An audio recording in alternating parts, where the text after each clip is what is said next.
Hello po, kamusta po kayo? Ako po si Fen sa aming Bakuran Vlogs. Ang video po natin ngayon ay tungkol ulit sa mga orchids. Alam niyo naman na karamihan ng isinishare ko po sa inyo ay tungkol po sa mga orchids. Pero bago po tayo magsimula, sa mga bago pa lang po dito sa aking YouTube channel, paki-like, comment, and subscribe po. At huwag niyo pong kakalimutan na i-click ang notification bell para po ma-notify po kayo kapag mayroon po tayong bagong upload. Yan, eto po sa likod ko, yan, kung mapapansin nyo, may mga ilan-ilan pa na bulaklak. Sayang nga lang po kasi nung mga nakaraan, nung December at January, maraming bulaklak po ito. Kung natatandaan nyo, yung mga orchids ko po na nakalpan ng, sa harapan ng kulungan ng ibon, inilagay ko po dito sa mga kawa, tapos nagbulaklak. Kaya nga lang po, hindi nyo na nakita kasi nga nalanta na.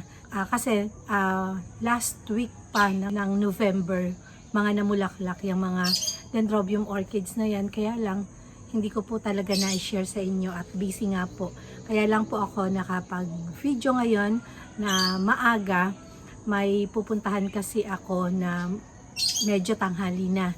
Kaya sinamantala ko habang may free time talaga ako. Bago magwalis-walis dito sa bakuran, naisipan ko na i-share sa inyo yung mga bulaklak ng orchids na nandito kasi sayang naman kung hindi nyo makikita. Pero kung kayo po ay friend ko sa Facebook, sinishare ko rin po doon yung mga bulaklak, kaya lang mga picture lang po yun. Sinishare ko po yun sa Facebook. Pero dito kasi sa YouTube, madalang po akong mag-upload kasi nga po talagang mag-video tapos i-edit.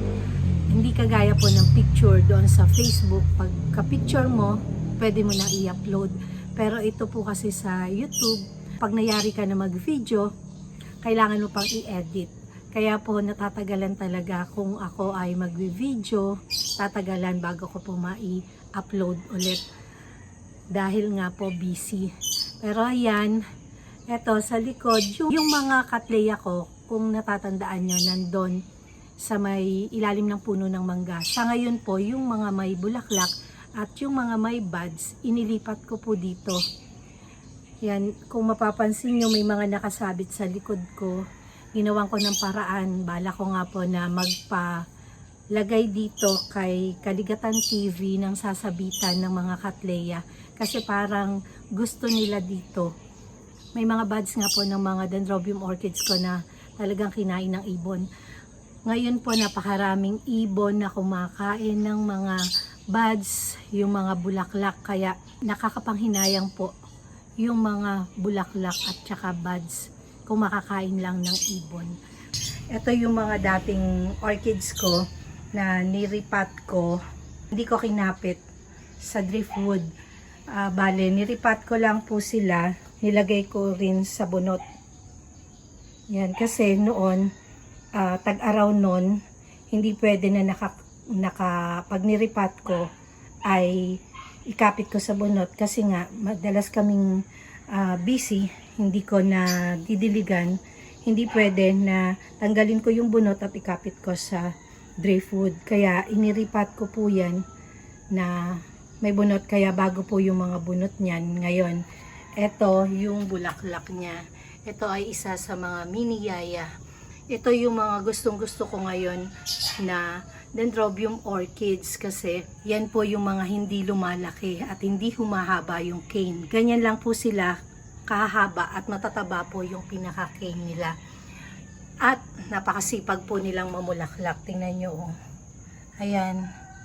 Ang dami. Hindi ko nga po pinagtatanggal yung mga spike na luma. Ang daming spike niyan, ito, tsaka yan pa. Kaya yan, yung mga mini yaya sa gustong ng mga orchids na madalas mamulaklak at maraming magbigay ng spike, ito po yung maire-recommend ko sa inyo, yung mga mini yaya na orchids. Tapos ito, maliliit lang yung bulaklak niya, pero ito kasi, pinropagate ko lang to eh. Yung mother plant nito namatay, tapos binaguhan ko ng bunot at eto Ito po yung maliliit na petals ng Dendrobium orchids na to. Meron din ako na malalaki na petals na ganito eh. Tapos may pagka-dark pa yung kulay. Parang may pagka-dark ng brown, pero malalaki yung mga bulaklak niya. Kung makikita nyo, yan. Kung na-share ko to sa inyo nung mga nakakaraang buwan, punong-puno po talaga to ng bulaklak. Kung makikita nyo naman, may mga spike. Yan. Punong-puno sila ng mga bulaklak at ang daming paru-parot bubuyog na meron dito.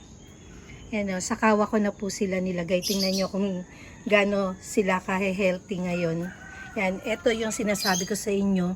Isa pa to na family ng miniyaya. Tingnan nyo, kabubulaklak lang yan.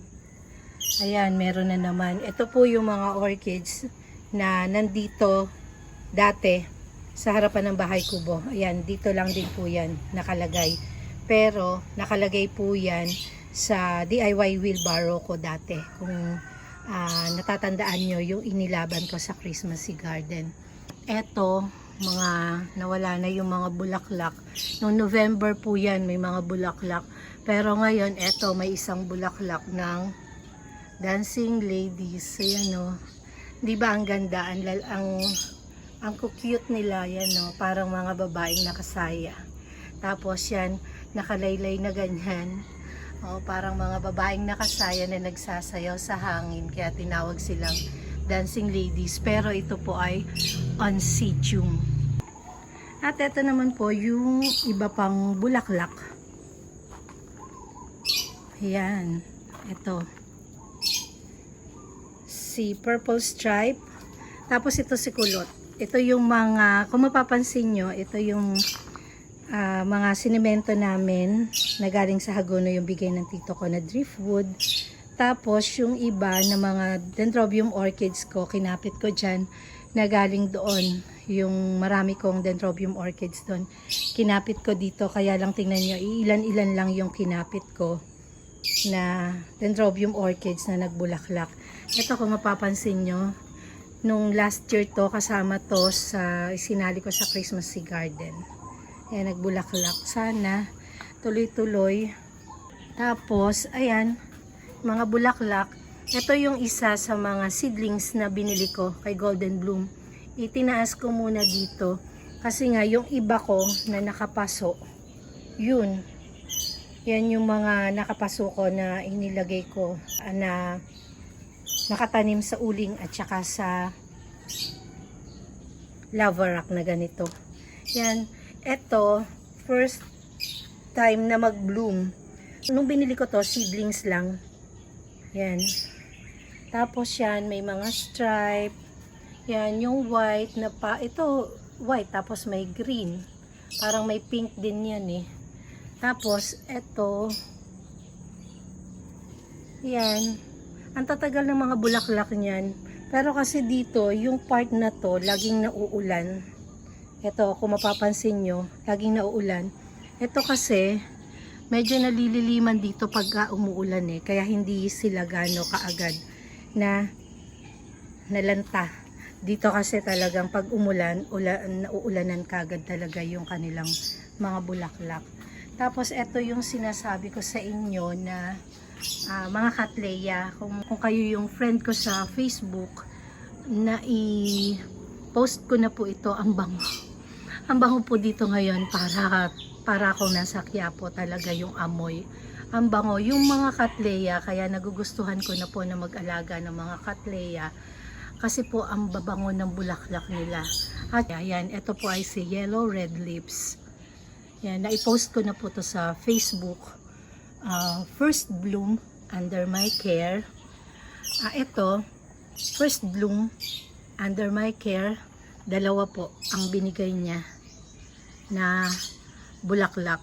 Dalawang, bali apat. Yan, ang ID nito ay, tingnan natin kung ano yung ID nito. Ito yung ID nito.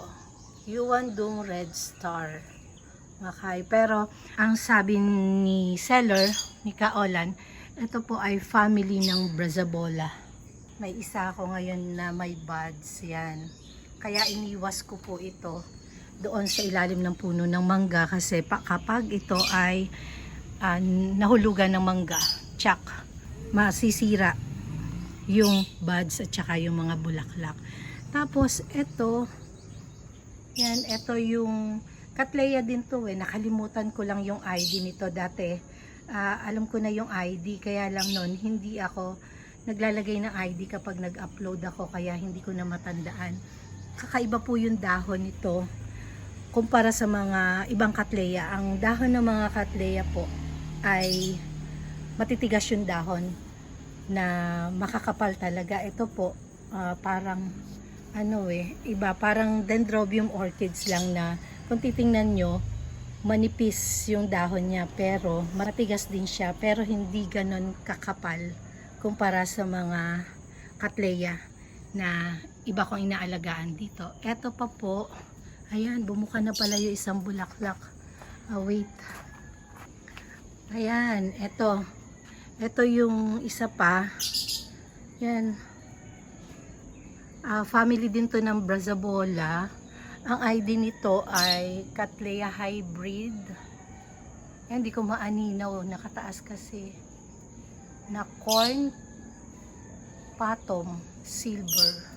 Yan, tapos ito first bloom under my care. Ito Brazabola din to. Oh, yan yung ID niya. Yan, di ko maaninaw kaya na lang po bumasa kasi nakataas yan. Talaga malabo na mata at maliit yung pero nagbulaklak, may bulaklak na po to nung binili ko. Pero eto first bloom under my care. Ayan, eto rin first bloom under my care kasi may bulaklak na yan nung binili ko. Yan, kaiba naman ito doon sa unang pinakita ko. Mas malaki po yung bulaklak niya, yung unang pinakita ko, tsaka yung ganito na petals niya ay magkakapareho. Ito po isa lang na petals, yung may violet at white. Ito kulay green na. Tapos ito, balik tayo dito. Ayan, meron pa ako na merong spike, bagong spike to. Binili ko po to walang spike sa Golden Bloom. Ayan, nagkaroon na po ng spike. At eto, wait ko na rin itong ibang strap leaf band ako dito. Tapos eto, yan, ito yung umaamoy dito sa aming bakuran. Kahit medyo malayo ka, talagang ang amoy nitong Ringko to Ano ba ang ID nito? Yan, ID niyan ay Ringko Hybrid BS Fly. Pero Ringko White po to. Ang bango, sobra. Para ka pong nasa Quiapo. Yung amoy ng simbahan. Yan po yung amoy niyan. Bali, meron po akong 10 na Ringko Stylist dito. Kaya lang yung iba, yung malaki na at blooming size na. At ito nga po, nag-bloom na po ito under my care. Tapos ito, hindi ko malaman kung tutuloy Yan. Kita nyo ba? Nung binili ko to, merong 2 spike. Kulay red siya. Pero ayan ang tingin ko parang nasunog yung kanilang mga buds. Hindi ko alam kung tutuloy kasi hindi na humaba ang tagal na. Yan yung una kong pinakita kasi may mga wild bee dito. Hindi ko alam kung sinipsip nila yung mga buds na yan kaya hindi na tumuloy. Pero yan, kaya nagugustuhan ko na rin na mag-alaga ng mga Ringko. At magaganda yung dahon nito. At abangan din natin siguro mga 2 years pa bago magbulaklak yung mga seedlings ko na nandun sa ilalim ng mangga. Parang 10 piraso yan kasama yung 2 na to. May 8 piraso doon sa ilalim ng mangga. May bulaklak din naman. At katatapos lang yung Udom Delight na white and green. Ito yung kanyang spike. At yung iba dito, kaya may nakikita kayo na yellow. Ito yung mga tinapkat ko. Yan, may mga tinapkat ako dito. Sana magtuloy yung mga buds. At may mga buds pa rin ako na nakikita dito. Yan, kagaya nito, may buds. Ito pa. Yan, tapos ito pa. Naka full sun na po kasi sila dito at mas matibay po yung mga vanda na to sa araw. Kaya dito ko nilagay kasi doon sa pinaglalagyan nila dati. Hindi na po naaaraw kasi naglagay ulit ng garahe dito. Kaya nilipat ko dito para mamulaklak. Kaya nung nilagay ko po dito, nagbulaklak agad itong si Udom Delight at saka ito, hindi ko alam yung ID. Nawala na yung ID. Tapos nagkaroon na nga ng mga buds. At ito yung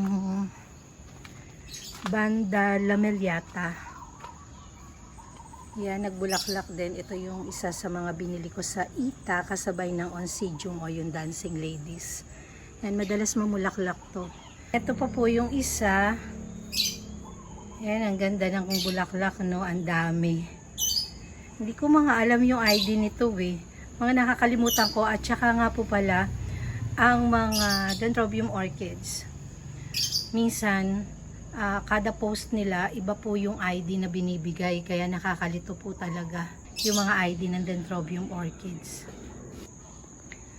At ito po yung pinakita ko sa inyo nung last na video ko. Ito yung napanalunan ko sa aming group nung December. Sabi ko sa inyo, i-update ko po kayo kapag bumuka na yung bulaklak. Ito po, yung bulaklak niya. May bumuka na po na isa. Kaya pwede ko nang ipakita sa inyo. Yan po yung bulaklak niya. Yan, no? Kaya lang parang may mga sira-sira yung mga petals niya. Kasi talaga, ang dami pong ibon dito. Kaya talagang nakakainis ang mga ibon. Yung mga maya yun eh. Yan o. Tapos, yun. Yung mga Phalaenopsis orchids ko dito sa likod, itinago ko dito sa harap. Kasi dito laging may nagdadaan. Doon sa likod, wala. Kaya, ayan, ipakikita ko na rin sa inyo itong mga, yung mga bulaklak na aking Phalaenopsis orchids. Ito. Ayan o. Ang gaganda. Nung December pa po to. Itong maliliit na petals na yan, nung November pa. Ayan, ang dudumi na nga po ng bulaklak nila kasi ang tagal na eh. Oh. Ngayon ko pa lang po talaga na i-share sa inyo. Tapos, yan, kung natatandaan nyo po ito po ay si Treasure Map. Ito po ay binili ko last year. Ito yung may picture sila Mama Donna nung last year na pumunta sila dito. Yan, mga nalanta na po yung bulaklak. Yung iba po, talagang natamaan ng anak ko ng bola. Sabi niya, Mami, sorry natamaan ko. Mahal pala yung bulaklak na yan. Ayan, kaya nakakatuwa pong alagaan din yung mga Phalaenopsis orchids. Kaya kahit na medyo pricey, talagang tumatagal naman po yung kanilang mga bulaklak. Hindi ko ganong maipakita sa inyo yung dahon kasi madumi, maalikabok at hindi nga po na pupunasan kasi pinupunasan ko po isa-isa talaga yung mga dahon na yan. Tapos kung natatandaan nyo po ito, yung dalawa na to, ito, tsaka ito, yan, kung makikita nyo, tinutuka talaga ng ibon eh. Large petals po to. Yan, halos kasing laki ng palad ko yung bulaklak. At ito pong Treasure Map. Large petals po yan. Tapos ito, medium lang siya. At meron din pong small. Yan. Small. At kung natatandaan nyo, last year, nung February 14, ito yung dalawa to sa mga bigay ng Sir Bernie sa akin na bulaklak nung Valentine's Day nung last year. Yan, kaya lang tingnan nyo, talagang tinutuka ng ibon yung mga bulaklak niya. Yan. Tapos, ito yung isi-share ko sa inyo na yung malalaki na dahon. Yan. Mapapansin nyo yan. Ito yung mga spike dati. Ito binili ko 2023. Yung Phalaenopsis orchids na to. Unang Phalaenopsis orchids ko po to na binili. Blooming size na may bulaklak na. Yung iba po kasi mga seedlings lang binibili ko kasi talagang pricey po yung presyo kapag ganito. Bibigay ko po sa inyo yung presyo ng mga Phalaenopsis orchids kapag gantong large petals. Ito po ay nabili ko sa Golden Bloom, 850 ang isa ng mga large petals. Tapos yung mga maliliit lang, merong 650, merong 450 kapag nagse-sale sila. Nung minsan nag-sale sila, hindi ako umabot 450 lang, 650, ganun. Tapos eto, ganito po yung ginagawa ko para hindi po makain ng ibon yung spike ng Phalaenopsis orchids. Yan, ito ay susunod ko na i-share sa inyo kasi masyadong mahaba na po yung aking video. Yan, ganyan po yung ginagawa ko. Parang tela to Ito yung hindi po lambat, yung pinantatakip ko dito. Yan, kinulong ko po talaga to. Ano po yan, spike po yan, nitong malaking dahon ng aking Phalaenopsis orchids. Binili ko po ito year 2023, 24, 25. 2 years na po ito sa akin, itong large petals na to ng Phalaenopsis orchids. Nakatatlong pamumulaklak na po yan under my care. Ito po pang-apat na pamumulaklak na po niyan. Tapos yung huling ipakikita ko sa inyo, papasok tayo sa loob ng aming bahay at nandun yung bigay ng Sir Bernie sa akin nung Valentine's Day. Yan, nakita ko, bago nga po pala tayo pumasok, yan, meron dito na Aridang green tree leaves. Ayan, ano na rin, palanta na rin yung bulaklak niya. Tapos, kaya ako bumalik at hindi pa tayo mapupunta doon sa loob. Ito po yung aking Coquat Horrent na dati Oncidium po siya. Ngayon, Coquat Horrent na po yung kanyang ID. I-share ko lang po sa inyo na meron ng spike. Medyo madilim lang. Ayan. May spike at may mga side spike po yan. Dapat, ipapropagate ko na po yan kasi marami na. Kaso nakita ko may spike. Kaya sabi ko after na lang na magbulaklak at saka ako magpo-propagate nitong aking Coquat Horrent na orchids. Nandito na po tayo sa loob ng aming bahay at isa-share ko po sa inyo yung bigay ni Sir Bernie sa akin no Valentine's Day. Ayan, inilagay ko muna sila sa clay pot at hindi sila tatayo. Ayan. Ayan o, tingnan nyo. Ito yung isa.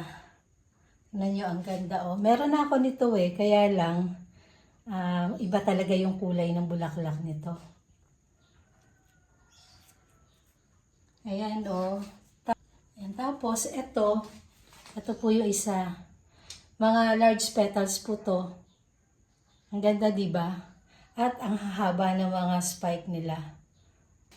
Tapos, ito po yung last. Ayan, 3 po yung bigay ng Sir Bernie sa akin na Phalaenopsis orchids ng Valentine's. Na mas gusto ko pa to kasi kahit na mahal po yung mga ganitong orchids, talagang sulit naman po talaga yung pinambili mo.